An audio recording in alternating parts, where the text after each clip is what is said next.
আসসালামু আলাইকুম রহমতুল্লাহি বারাকাতু। প্রিয় শ্রোতা, আশা করি আপনারা সবাই ভালো আছেন। আমি আল্লাহর অশেষ রহমতে আলহামদুলিল্লাহ ভালো আছি।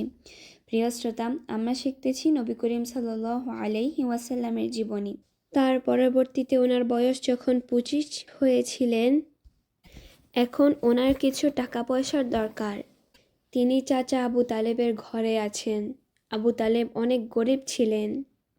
যদিও তিনি সমাজে লিডার ছিলেন, ওনার বাবা আব্দুল মোতালেব অনেক ধনী ছিলেন, কিন্তু সকল ছেলেদেরকে সম্পদ বন্টন করে দেওয়ার পর তিনি অত বেশি পান নাই। অনেক কষ্টে তিনি সংসার চালাতেন। এর মধ্যে আবু তালেব ভাতিজা নবী মোহাম্মদকে বললেন, মোহাম্মদ, তুমি তো দেখতে পাচ্ছ আমার টাকা পয়সাও বেশি নাই, দিন দিন অভাব বেড়ে যাচ্ছে। তুমি খবর পেয়েছো কি না জানি না, বাণিজ্য কাফেলা যাচ্ছে আমাদের কোরাইশদের পক্ষ থেকে শ্যাম দেশের সিরিয়ার দিকে। আরেকটা সুযোগ আসতে পারে।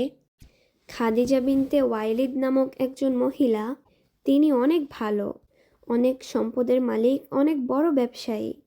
তিনি ওনার ব্যবসার জন্য বিশ্বস্ত একজন লোক খুঁজছেন। আমার মনে হয় তুমি যদি যাও, তোমার সততা, বিশ্বস্ততা, মহত্ব, চরিত্র দেখে তোমাকে হয়তো ব্যবসাতে তিনি নিয়োগ করবেন।